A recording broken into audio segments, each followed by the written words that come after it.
एक भोंदू रहता था, पर वो इतना सीधा था कि सब प्यार से उसको भोंदू ही बुलाते थे। गायों की सेवा करता था और जिस आश्रम में रहता था वहां के गुरुदेव शाम को प्रवचन करते थे तो सबसे पीछे बैठ के सुनता था। भोंदू को लगता था गुरुजी जो बोल रहे हैं ये बिल्कुल सत्य है, इसमें कोई झूठ नहीं है। एक दिन गुरुजी प्रवचन करते हुए बोले, यमुना के पल्ली पार भांडीर वन में ठाकुर जी गैया चराने आए। भांडीर वन का नाम सुनते भोंदू कान खड़े हो गए। बोले भांडीर वन तो मैं जाता हूं गैया लेके, मुझे तो कभी मिले नहीं वहां पे। अरे मुंह में ही कमी होगी, मुंह में ही सामर्थ्य नहीं होगी उनको देखवे कि मैं ही नहीं देख पाए होंगे, वो तो आते होंगे वहां पे, मुझे ना दिखे होंगे। भोंदू ने पहली बार जिज्ञासा करी, गुरुदेव ठाकुर जी दिखते कैसे हैं? तो गुरुदेव भी हंस गया, अच्छा भोंदू पूछ रहा है, बैठ जाओ बताते हैं। मोर मुकुट पहनते हैं ठाकुर जी, और बोले 2 कान हैं लेकिन कुंडल एक ही पहनते हैं। ठाकुर जी ऐसे पुष्प तोड़ के कान के ऊपर लगा लेते हैं, दोनों कानों में एक ही कुंडल को फेर फेर के पहनते। ठाकुर जी पीली पीतांबरी, ऐसी ठाकुर जी पीली पहनते, पीली पीतांबरी।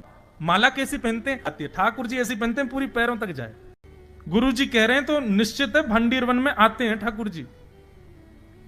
भोंदू अपनी गैया लेकर के भांडीर वन पहुंच गया। गैया चर रही थी, अब भोंदू ढूंढ रहा है, कभी वृक्ष के नीचे जाके देखे, कभी कहीं देखे, कभी ढूंढे कहीं से चंदन की सुगंधी आ जाए। गुरुजी बता रहे थे उनमें से चंदन की सुगंधी आती है, क्या पता कन्हैया यहीं कहीं हो।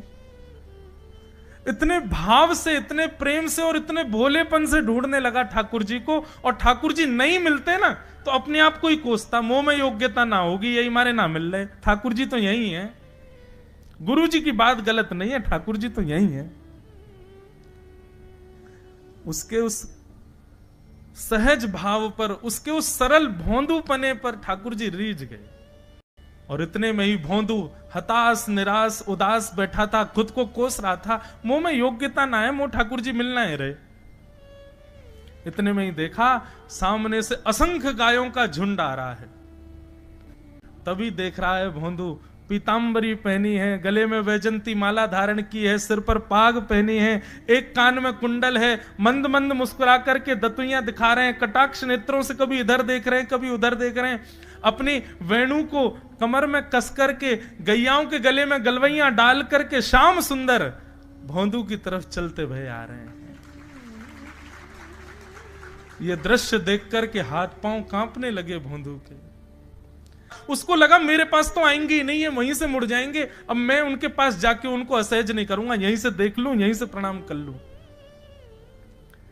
लेकिन जैसे जैसे प्रणाम करके ऊपर देखता ठाकुर जी और पास आ रहे हैं, और पास आ रहे हैं, और पास आ रहे हैं। जैसे ही ठाकुर जी आकर के बैठे, भोंदू के पास शब्द नहीं है, हाथ पैर कंपित हो रहे हैं, उसको सूझ ही नहीं रहा करूं क्या मैं, इनके लिए क्या बिछाऊं, कहां बैठाऊं। ठाकुर जी ने अपने आप ही भोंदू के गले में हाथ डाली, अरे तेरा नाम कहा है? जैसे ही ठाकुर जी ने नाम पूछा, भोंदू अपना ही नाम भूल गया, बोले मुझे याद ही नहीं मेरा नाम क्या है, पर प्रेम से सब लोग मुझे भोंदू बुलाते हैं। अब तो भोंदू नाम सुनते ही ठाकुर जी ताली दे दे के हंसने लगे, तेरा नाम भोंदू है? बोले हाँ मेरा नाम भोंदू है। और ठाकुर जी आपको अच्छा लगा? बोले हाँ बहुत अच्छा लगा। आपको नाम कहा है? ठाकुर जी बोले तुम वो ना जाने? बोले जानू तो ना हूं, लेकिन गुरुजी ने जैसा रूप बताया वैसा ही है आपको, तो आप कहीं नंद नंदन तो नहीं हो? ठाकुर जी बोले हाँ मैं नंद नंदन नहीं हूं, यशोदा जी को लाला, नंद जी को लाला। भोंदू बोलो जय हो भगवान, आज आपके दर्शन है गए। गुरु जी और सब बालकन को तो आप शायद रोज ही मिलते होंगे, लेकिन मैं ही अभागो, मोको आप आज ही मिले हो।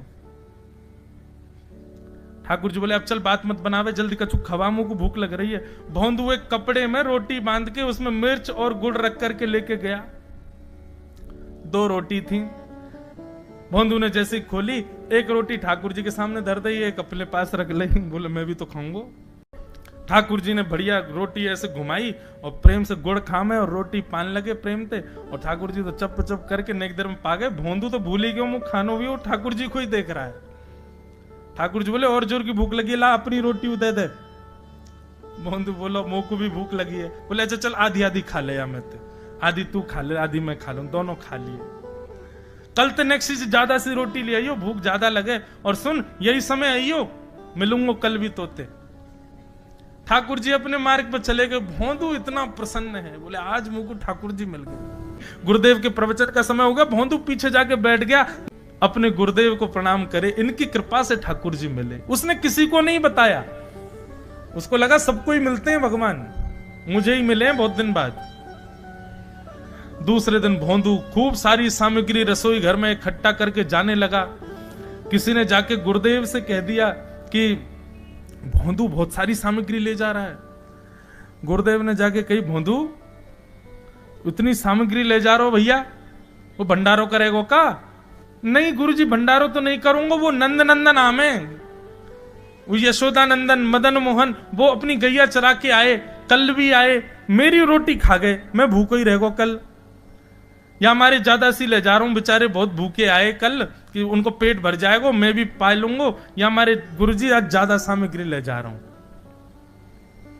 गुरुदेव ने मन में सोचा, ये बात कोई और कहे तो अविश्वास किया जा सकता है, लेकिन भोंदू झूठ नहीं बोलता। गुरुदेव बोले, सुन सुन इधर बैठ, ठाकुर जी आए थे? बोले हाँ। अच्छा, उनका रूप कैसा था? जैसा रूप आपने बताया था ना गुरुजी, बिल्कुल वैसा, ऐसे कटाक्ष नेत्र, मोती जैसे दांत, ठाकुर जी की मुस्कान ऐसी, पाग ऐसी, कान ऐसे। लेकिन गुरुदेव बोले, रूप कैसा भी बता दे, चरण यदि इसने बता दिए तो मैं मान जाऊंगा कि ठाकुर जी थे। अच्छा, तूने चरण देखे? बोले हाँ गुरुजी, मैंने चरण देखे। चरण कैसे थे? ठाकुर जी के चरण जब वो चल करके आगे बढ़ते हैं ना, तो चिन्ह बन जाते हैं। कहीं ध्वजा बनी थी, कहीं शंख बना था, कहीं कुछ बना था।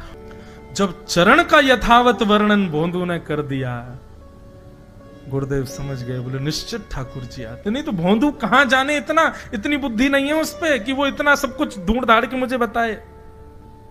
भोंदू एक काम करेगा? बोले हाँ। ठाकुर जी आएंगे तो तेरे सखा बन गए? बोले हाँ। तो उनको लेकर के आश्रम आ जा, यहां पे आ जा। भोंदू बोला कि इतने योग्य बालक हैं, लेकिन ठाकुर जी ने किसी से नहीं कही, मुझसे कही है।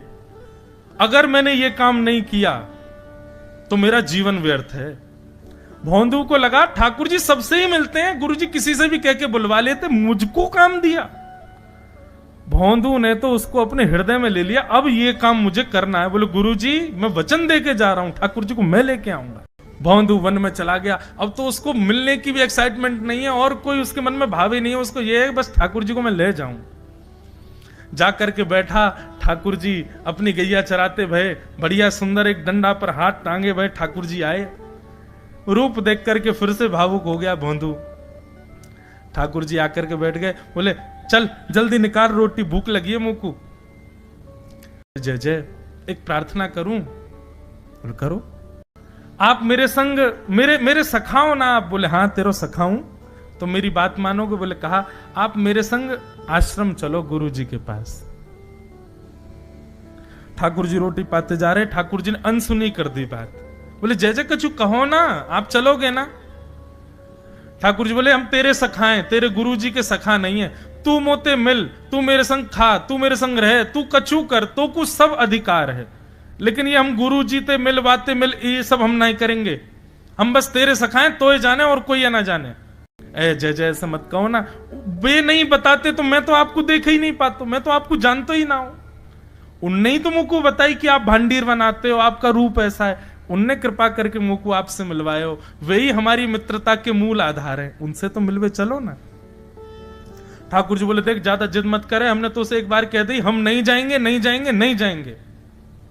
लाओ ये मिर्च गुड़ सब दो, ये सब गुरु जी को, ये भी मत खाओ। और सुनो, यदि हमारे गुरु जी से आपको प्रेम नहीं है तो हमको आपसे प्रेम नहीं है। कल ते अपनी गैयान को लेकर कहीं और चरावे जाओ, होंगे तुम नंद नंदन अपने गांव के, मेरे गुरु जी के पास नहीं जाओगे। और सुनो, ये मुंह में जो रोटी रखी जाओ को उगल ले आओ, ये भी गुरु जी की रसोई में बनी है, हमारे गुरु जी से नहीं मिलेंगे। ठाकुर जी बोले अरे भोंदू ने रुक तो, नहीं नहीं नहीं अब तो मैं सुनूंगा ही नहीं, आपने ऐसे कैसे कह दी नहीं जाएंगे, 3 बार नहीं जाएंगे नहीं जाएंगे। और ये भांडीरवन मेरो है, मैं यहां गैया चरावे आऊं, कल से अगर तुम और तुम्हारी गैया दिख गई मुंह को तो तुम्हारी गैयान को लेके मैं चलो जाऊंगा आश्रम, फिर तुम्हारी मैया बाबा तुमको मारेंगे। ठाकुर जी बोले अरे भोंदू इतना नाराज? बोले यदि मुंह से मित्रता रखनी है तो मुंह को वचन देना पड़ेगा कि आप आश्रम चलोगे, और अगर आपने फिर से नहीं कही तो मैं जा रहा हूं वापस, और कभी आपको मुख नहीं देखूंगा, अपना मुख नहीं दिखाऊंगा।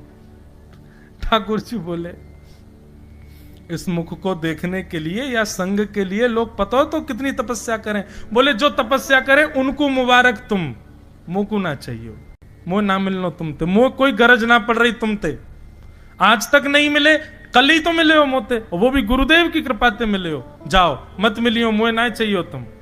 ठाकुर जी बोले मैं तो ना जाऊंगा, मैं तो तेरे पास ही रहूंगा। बोले तुम मत जाओ, मैं जा रहा हूं। कि जाने लगा वापस। भोंदू, ठाकुर जी पुकार रहे हैं भोंदू को, मानो जैसे त्रिलोकी लेके जा रहा है वो ठाकुर जी के, जैसे मानो पूरा ऐश्वर्य ठाकुर जी का ले जा रहा हो। अरे भोंदू ने रुक तो जा। लेकिन जब भोंदू दिखना बंद हो गया, हमारे ठाकुर जी विचलित हो गए। ठाकुर जी दौड़ करके गए और जाकर के भोंदू के पित्ती पे चढ़ गए। बोले ले चल अपने गुरुदेव के पास, चलूंगा तू जहां कहेगो, लेकिन तो दूर नहीं जान दूंगा। और भोंदू ठाकुर जी को ऐसे ऊपर चढ़ा करके लेकर के आश्रम जा रहा है। गुरुदेव आकर के खड़े हो गए और मन में बस विचार कर रहे थे, हाथ पांव कांप रहे थे। बोले ठाकुर जी आएंगे कि नहीं। इतने में ही भोंदू आया और तभी देखा भोंदू के पिद्दी पर ठाकुर जी टंगे भय आ रहे हैं।